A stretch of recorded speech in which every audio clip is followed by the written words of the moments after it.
从一粒种子到近千花瓣，是自然的意外馈赠，还是人类的巧夺天工？逆转乾坤，偷天换日，人们如何让牡丹绽放在寒冬之时？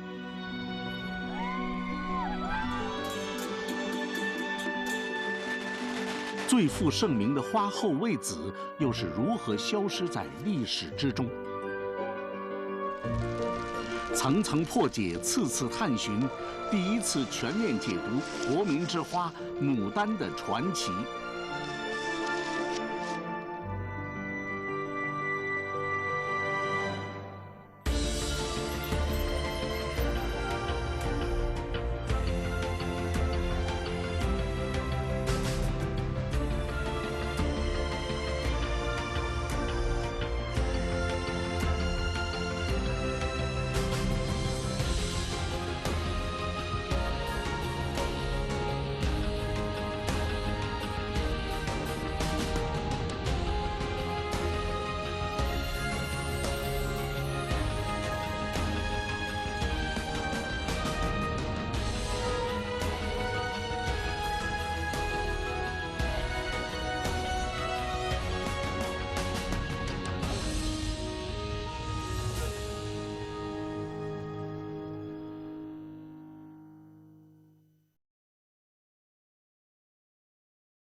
数九隆冬，中原大地，乡村进入休养生息的冬闲。年过古稀，一家之主，平日里崔月琪并不染指家务，这样的场景，一年只有一次。身处零下10度的室外，骨汤之中，也融进了天地的味道。烹煮并无难度，灶台之边的心情却是起伏澎湃，在寒冷的冬日里沸腾起来。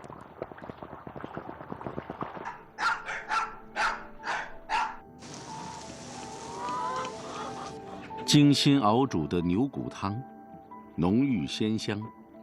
即将享受美味的，是家族中最与众不同的成员。几乎同样的一幕，崔月琪已经行走了几10年。这是56年前，我在白云山黑龙潭下头，我这广播蛋挖回来，那时候才13啊。现在一晃50多年过去啊，当时俺们老婆真的孙子都12个，40东堂。在许多专家的眼中，这棵牡丹树的存在是一个生命的奇迹。今天，我们知道它树高1.7米，树冠直径超过2米，开花数量多达数百朵。除此之外，一切都一无所知。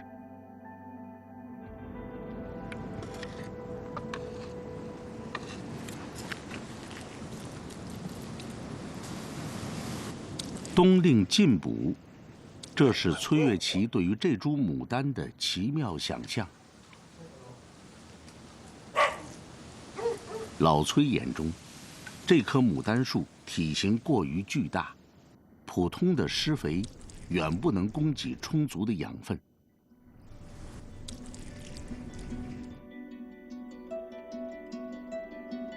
牡丹单株开花很少超过100朵，植株寿命也很少超过50年。在生命的10至20年间，牡丹开花最多最美，之后走向衰老。今天的洛阳，年龄超过半个世纪的老牡丹树不过10株。老者们不变的目光，注视着城市的生长。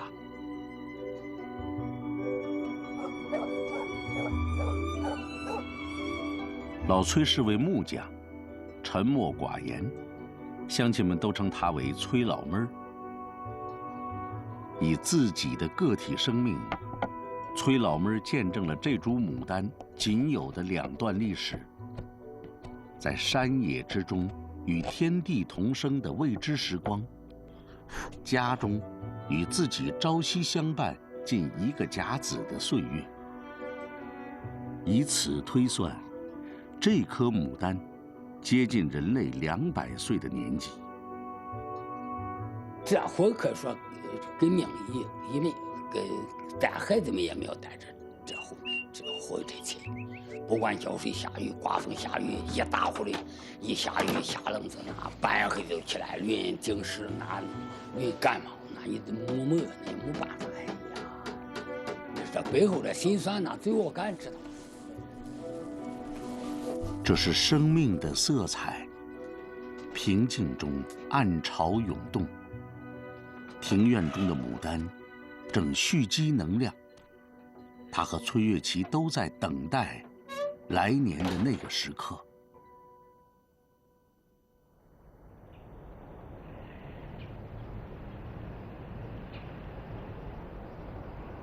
距离崔沟村50多公里，洛阳最负盛名的牡丹种植村庄，冬季的大地平静一片。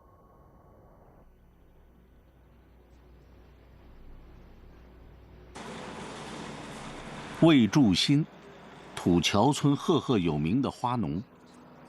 眼下，他正经历一个不一样的冬天。只因他面对的是牡丹历史上最为惊绝的人类创造。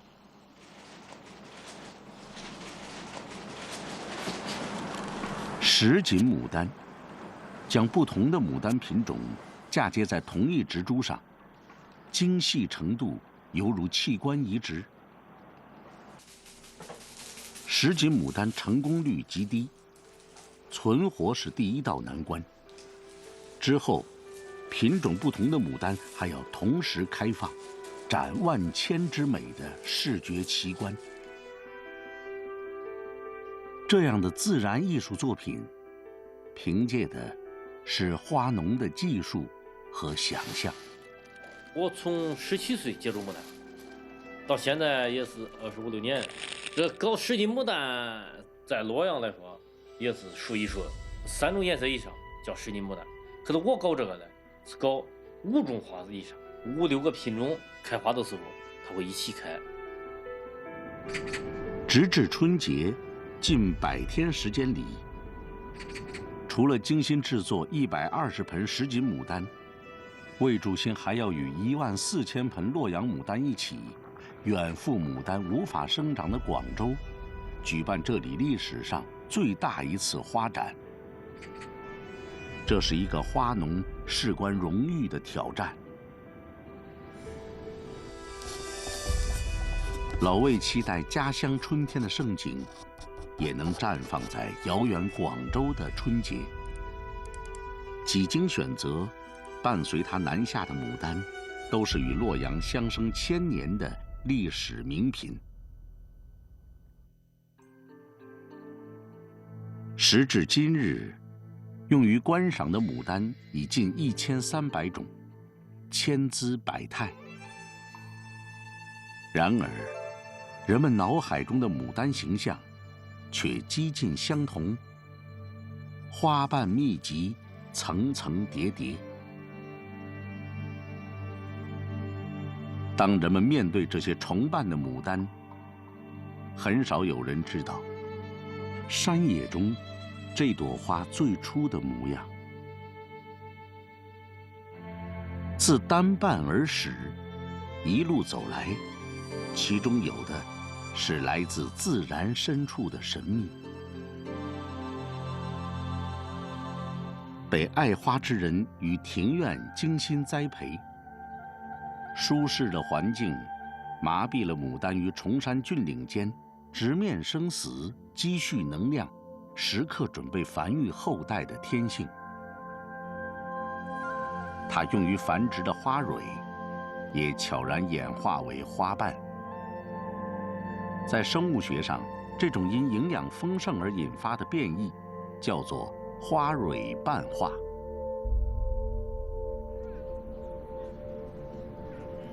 在这座牡丹花城中，只会为2种花设立专门的观赏区域。它们是花王中的花王，姚黄、魏紫，牡丹中最为崇拜的品种。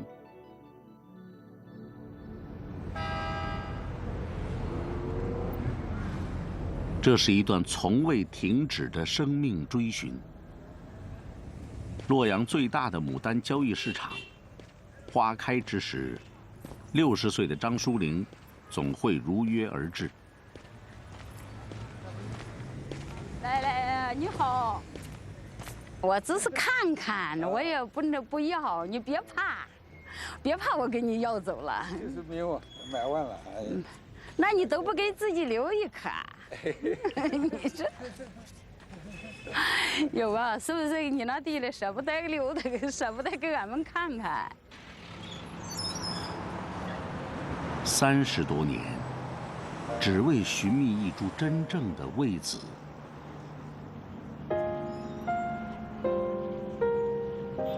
张淑玲，洛阳资深的园艺师，他深知，任何珍稀品种都与花农数年心血相融，其中的秘密不会轻易示人。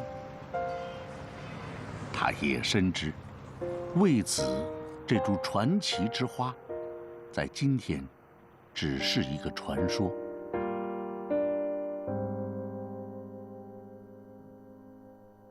宋人的记载里有着清晰的描述，花瓣多达700多片，也被称为千叶花。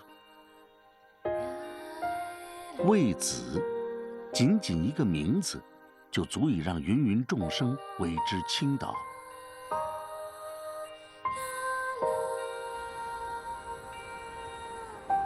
这是花的名字，更是崇拜的标准。今天的魏紫最多拥有500多花瓣。自宋代诞生之后，一代代牡丹园艺师都渴望用这传说般的标准，实现心中完美之花的梦想。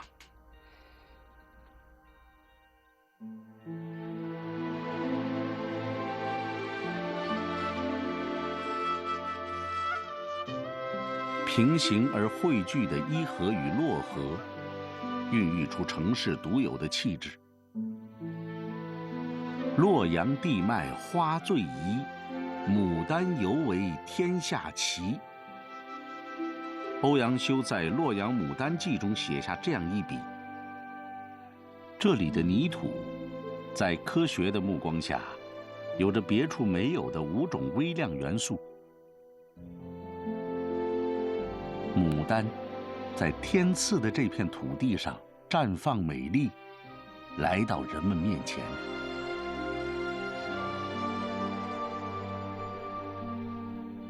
今天几乎所有用于观赏的牡丹，都是人工培育的作品，而在另一些时间里，它们曾这样开放：单瓣，白色。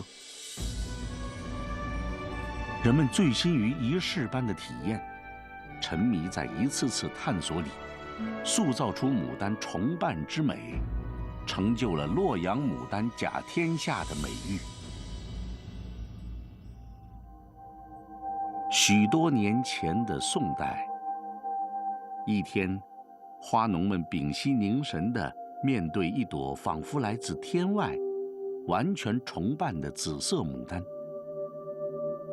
他们倾注毕生心血将其保留。没有花蕊，牡丹失去自然繁衍的能力，嫁接成为传承唯一的方法。之后，战争离别不断上演，这朵花无法通过种子随人离去，渐渐地消失在漫长的历史之中。今天，我们依然能以同样的栽培技术，呈现牡丹重瓣之美。然而，那些来自天地灵气自然造化的极致，却无法再现。年复一年的寻找，神秘的位子似乎正慢慢走近。这位置，这是位置。对，这位置的花型，它们叶子本身在壳柱比较弱。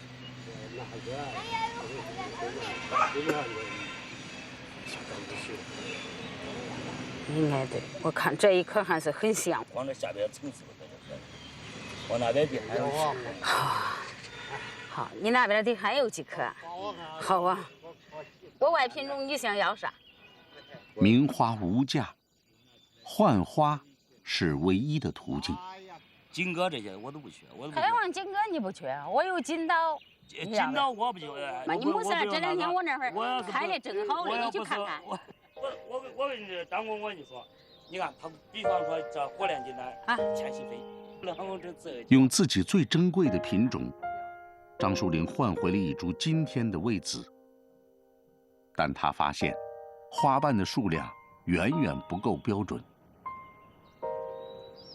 极致的重瓣之美，除了人工悉心栽培，还要有天造地设的眷顾。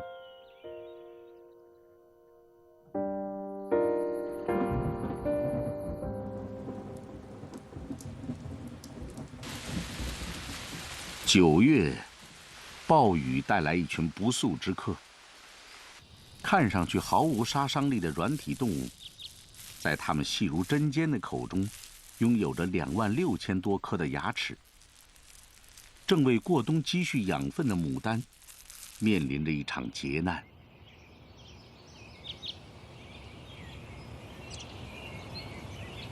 多年来，为了重现宋人眼中的千叶味子，张树林创建了重瓣花最佳的生长环境。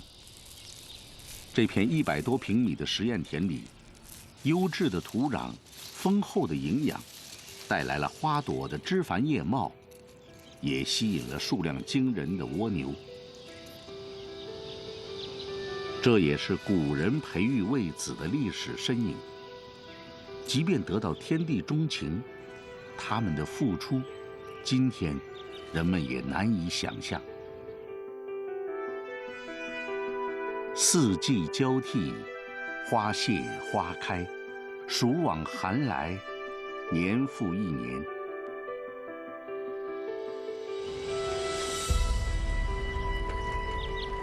这片实验田里，寄托着张树林多年的梦想。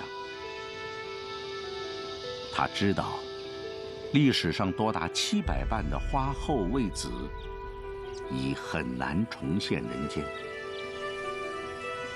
后人所能做的，只是尽可能培育出接近这个标准的牡丹。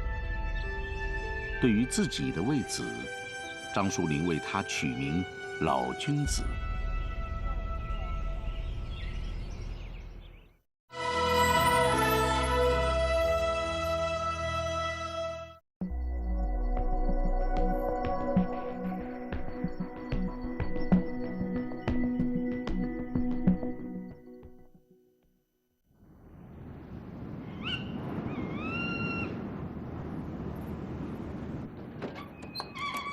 花开前夜，张树林辗转难寐。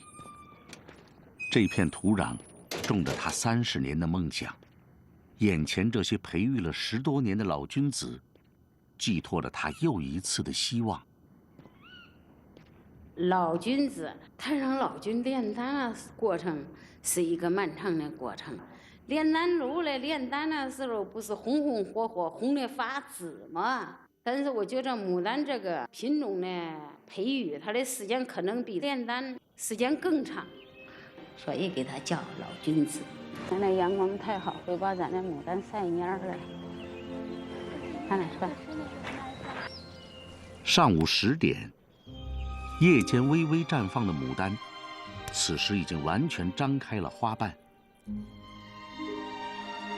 尽管拥有相似的交融，但老君子的花瓣只达到500多瓣。一次又一次的失败，一次又一次的面对。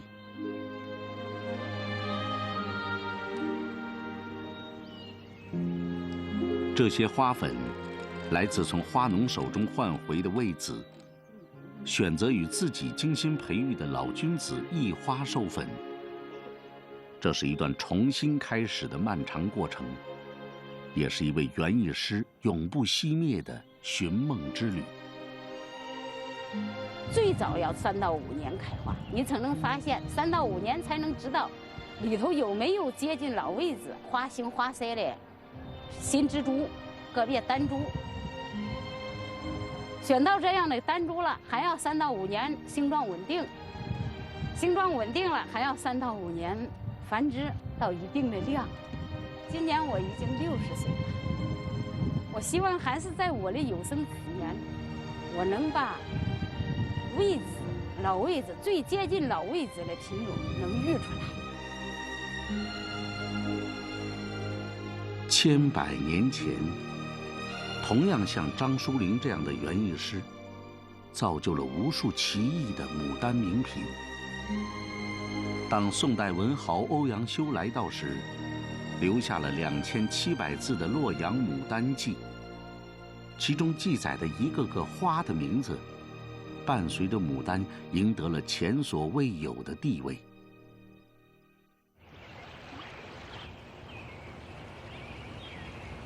洛阳民俗博物馆位于晋商陆泽会馆原址，汇聚中国经典文化。共结连理，人生百态。牡丹，一份可以触摸到的幸福。当人们这个解决了最起码的衣食住行问题以后呢，他们就要进行一些比较高尚的追求，比如说赏花。关于牡丹，为什么人们喜欢它？现在是多瓣、重瓣，甚至是像团花一样的那种像团扇那种的重复的这种花呢，这是人们刻意追求的。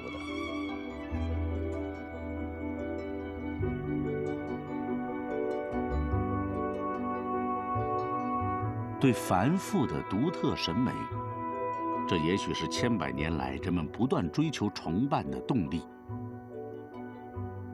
神灵瑞兽与现实繁花完美结合，同样的繁复，同样的力量。牡丹，在人们对富足的渴望中，改变着命运。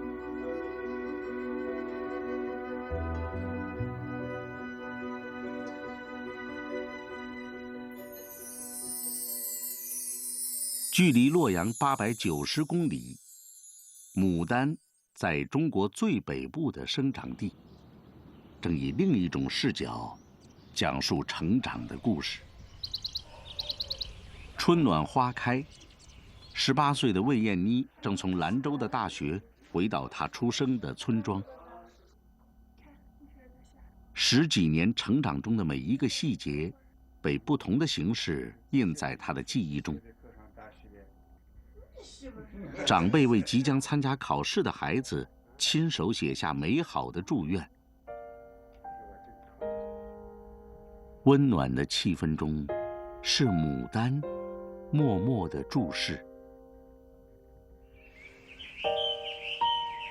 远离中原的山路，虔诚的身影，爷爷带着孙女仪式般寻找着塞外最美的牡丹。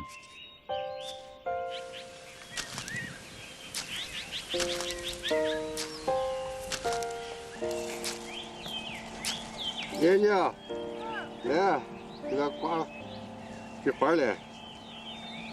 你看这个牡丹，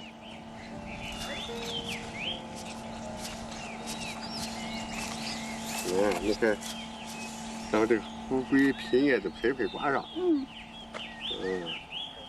一块小小的祈福牌，是源于唐代的传统，寓意好运吉祥。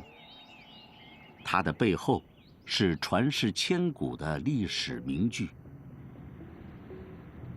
春风得意马蹄疾，一日看尽长安花。1000年之前，科举考试春季开榜，志得意满的探花郎，或曲江赏春，遍寻牡丹，或骑马巡游，采摘名花。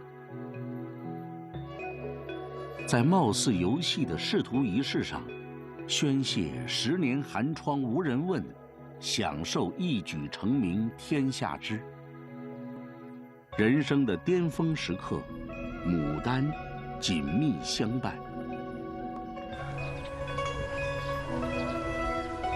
庭院中种植牡丹，寓意吉祥，这是甘肃独有的一道风景。自唐开始，每逢花开时节，人们在庭院中饮酒赏花，所有的菜肴酒水都被牡丹装点。人们品味的不是食物，而是祝福。这个牡丹，种了很多年，现在女儿考上大学了，又是牡丹给我们带来的富贵之象的象征。所以这个牡丹呢，我自己爱，我的女儿更爱。今天天气很热了，大家都会住在一块赏牡丹，吃团圆饭，我就非常高兴，非常自豪。比牡丹比这个人里牛子呀，哎呀，我这很乐器呀，护牡丹呀。牡丹嘛，背着嘛刚给呀，给着人的嘛给刚，要牡丹红着的让人暖呀，红牡丹红着嘛给刚，红牡丹的春天嘛刚。古老而浪漫的歌声，是甘肃的民谣花儿，或歌颂爱情，或寄托人们美好追求。牡丹和功名结伴，与喜悦随行。宋代之后，栽培技术不断成熟，牡丹开始进入寻常百姓家中，融入了衣食住行的现实生活。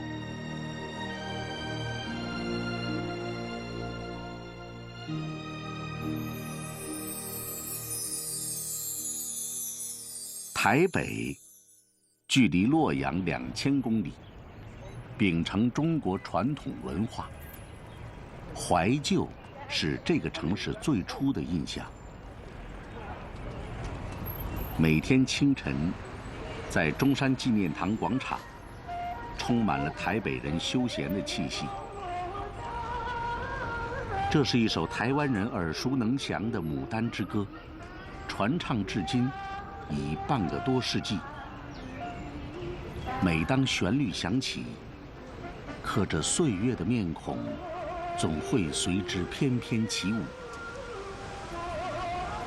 台湾人我们一般比方说送礼啊、结婚什么他是把它当做一种富贵的祝福，来祝福富贵，就是幸福的意思。喜欢啊，富贵花。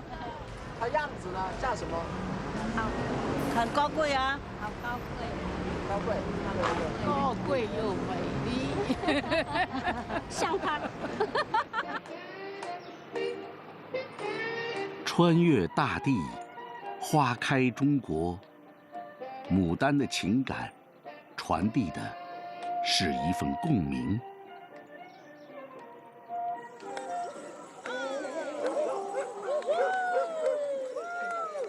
台湾赛德克族，最富传奇色彩的原住民部落，千百年来，终日与花相伴，凝练出的粗犷秉性，他们面对任何奇花异草都处之不惊。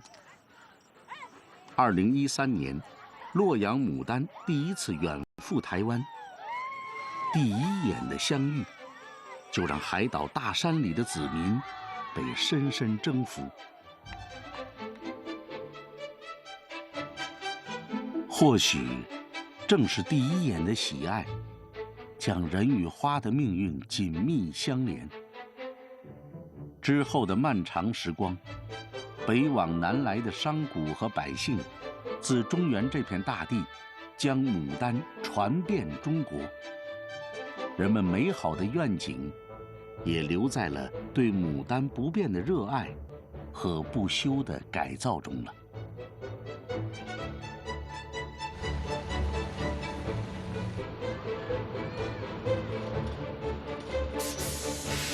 2个月的忙碌准备，老魏即将出发。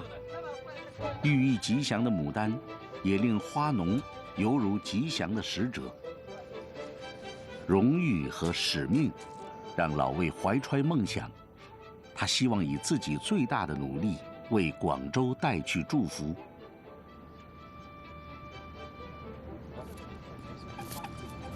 零下7度，离开家乡，人与花结伴而行。2000公里的行程，跨越南北4省，温差将近20度。这一切对于牡丹而言，命运未卜。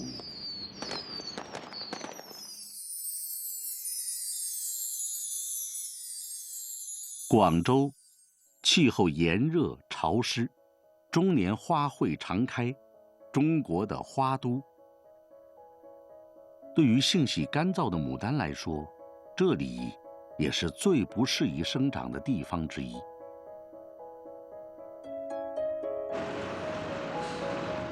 40多个小时的日夜兼程，上万盆牡丹带着洛阳的味道，终于抵达目的地。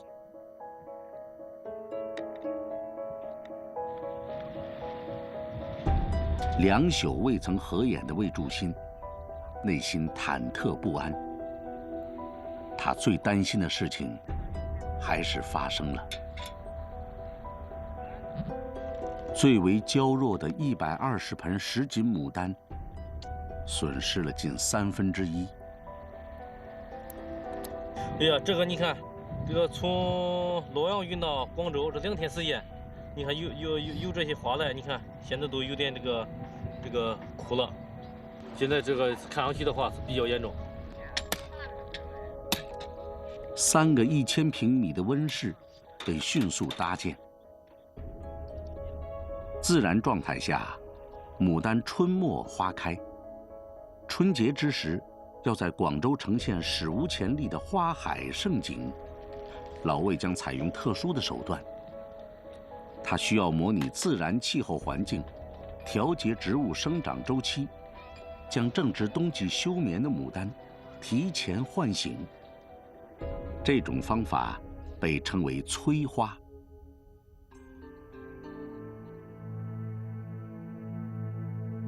今天花农们的催花技艺，在1000年前的传说中，或许已初露端倪。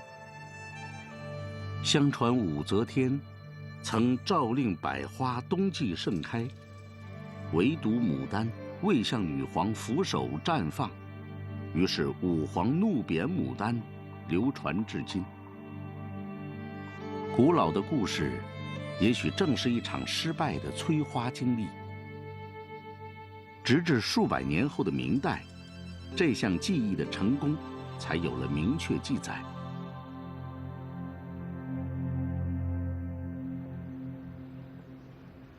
往年这个时候，广州的平均气温都在10度左右。一场寒流突如其来，气温骤降，摄氏0度。我说王某，来，好，走。小木梯子搬来，撞出去了我就别滚。跑快点。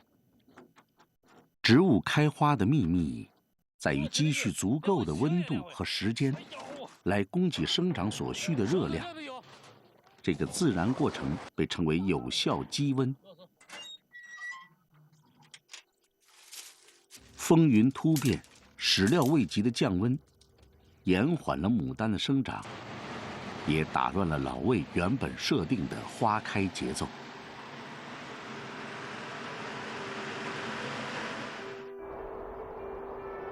他希望通过急速升温的方式来控制预想的花开。这些连夜从家乡运来的大功率锅炉，将给严寒中休眠不醒的花苞带来如沐般的春风。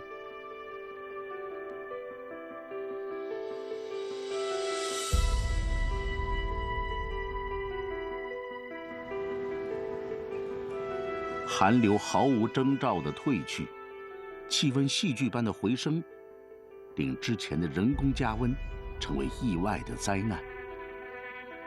距离春节还有15天，许多牡丹已提前开放。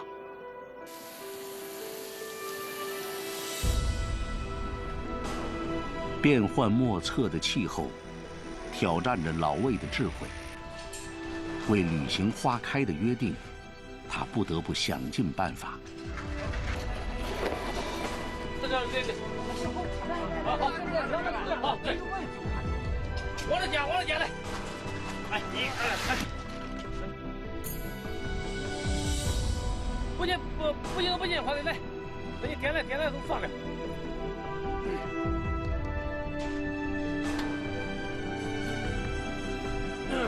洞悉有效积温的秘密，老魏可以掌控花开的时间。只是，这样极端的环境突变，却是生平第一次遇到。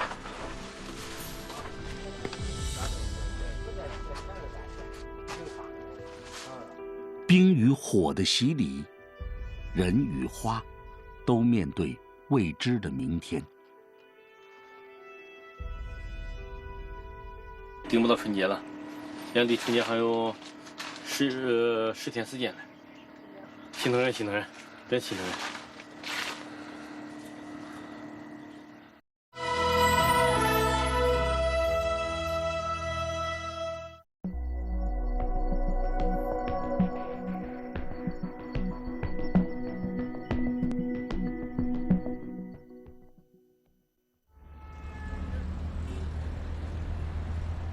这是2012年的最后一天，家乡洛阳有着和魏祝新不一样的表情。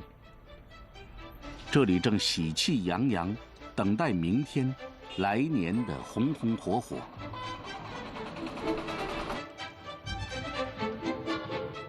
源自2000多年前的西汉，至今广为流传。皮影戏深受人们喜爱的民间艺术。伊河之畔，龙门石窟，除夕之夜，天地为台，牡丹作媒，一场大戏即将上演。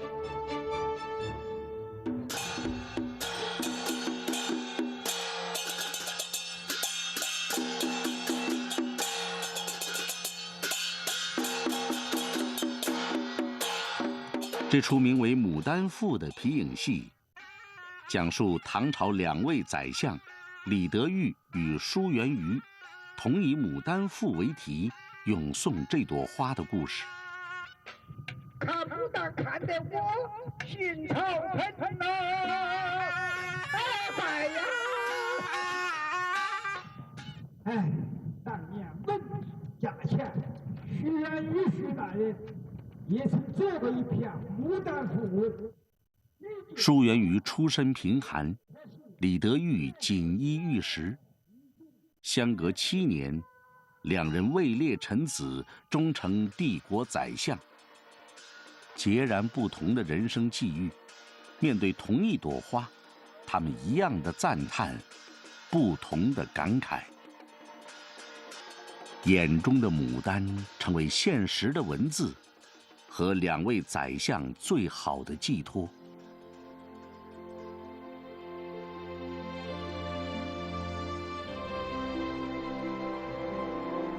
文人赏花，体味盛衰变迁，抒怀个人际遇；百姓看花，道尽理短家常，衣食住行。面对牡丹，每个人都找到了自己想要的生活。一朵花，由天地苍穹走入烟火凡间，历经沧海桑田，终成一个吉祥的符号。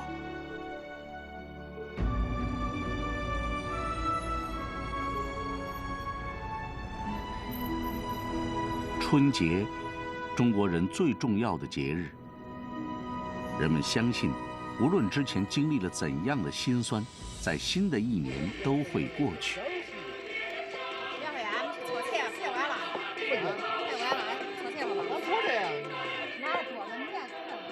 来，辛苦了，喝杯酒。你中午喝多少？过年了啊！过年都有。喝半斤啊！我喝8两，我下午还喝。新年好，新年快乐！好。团圆年。看完这段回家过年的公益广告，来吃饺子来。真的有点想家了。来，咱吃饺子不想家了啊！是儿子，是女儿，新春快乐，愿人欢。来，那江河盖着在这，团团圆圆，过新年。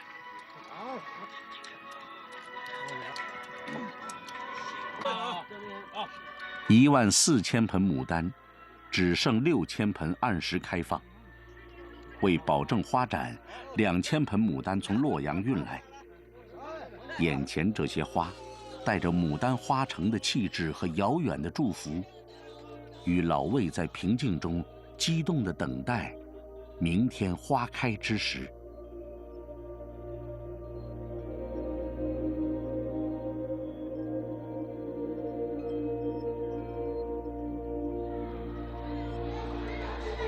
大年初一，中国人生活中最洋溢着吉祥和祝福的日子里，此时10数万广州市民感受着牡丹所带来海市蜃楼般的魔幻色彩。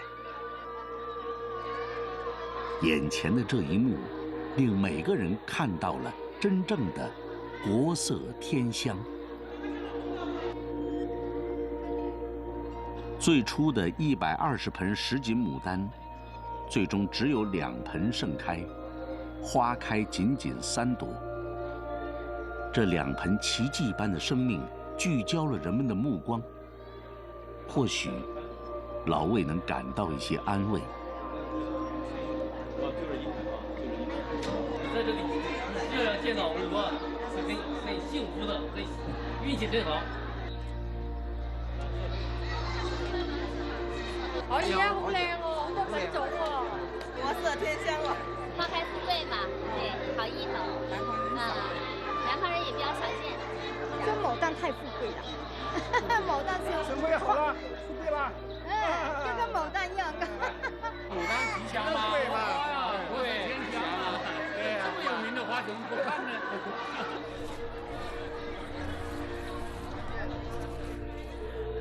反季催花，牡丹带来了洛阳这座城市繁花似锦的诗意，它聚集了火山爆发般的最后力量，以一贯的王者姿态绽放在爱花之人面前。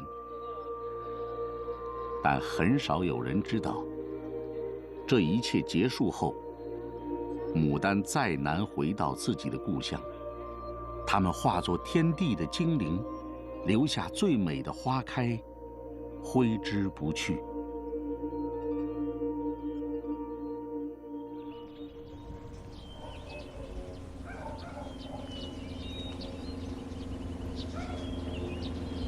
冬去春来，中原大地万物复苏。漫长而沉寂的等待，崔月琪的院子里，这棵古老的牡丹树终于迎来花开的季节。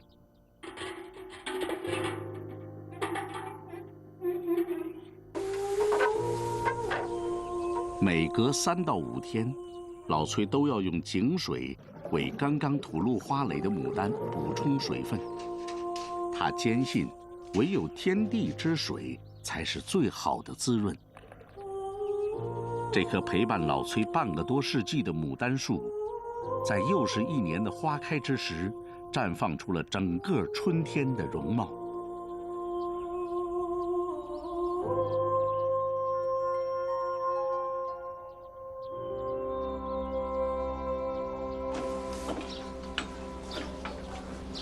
期待已久的大日子终于到来。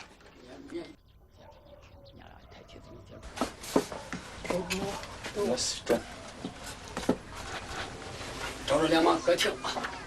好，找着。一代花王，诠释的是人与花这一生的情缘。没有人知道，最初来到的30年时间里，这棵牡丹从未开花。1985年，那一年的春天，老崔站在院中，眼前的牡丹绽放出5朵花朵，开花，这是老人从未奢望过的场景。之后年复一年，直至花开300多朵。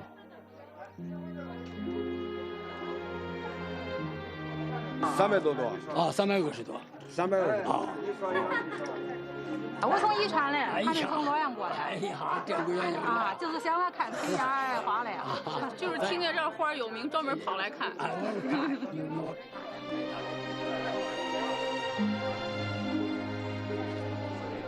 满园春色，饱含人与花2位老者之间半个多世纪的故事。医生这心血，今天上压岁，我们要拜夫妇，咱不高兴，可是高兴。这个牡丹就跟我一生经历一样，这苦甜酸辣就鸭子山表现出来，这是最大高兴、最大快乐，一生最快乐一天。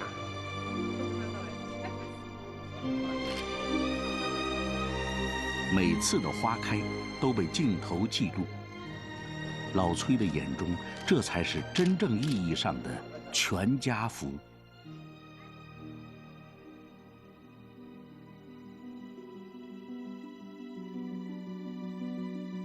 无论是追求繁复之美，还是渴望时刻相见，或是与他相伴一生，因为梦想的伴随，牡丹总是生生不息。在中国历史上第一部花木论著《洛阳牡丹记》中，欧阳修为这朵花写下了最恰如其分的评价：天下真花，独牡丹。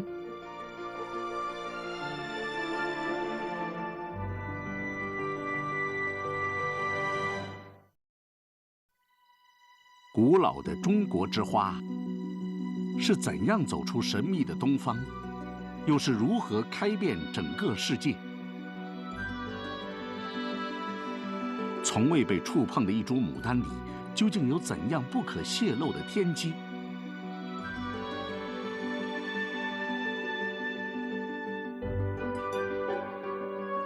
飞鸟尽味的山谷，又暗藏着怎样的奇迹？倾听牡丹与世界的声音，第一次全面解读国民之花牡丹的传奇。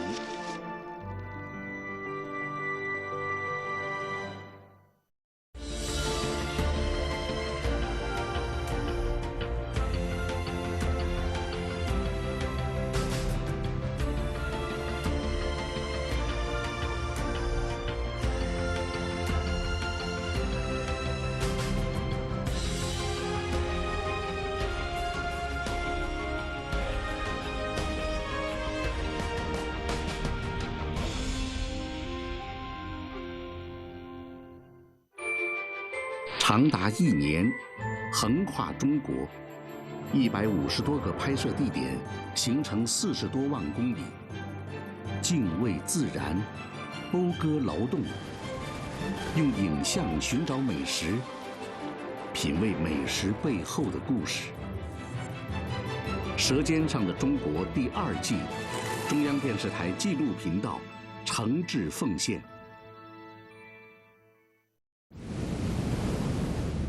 2000年前的汉代，构成现代中国生活的根系。世界最大规模的转变正在这里发生。我们比任何时候更渴望理解自己。寻汉，中国的故事。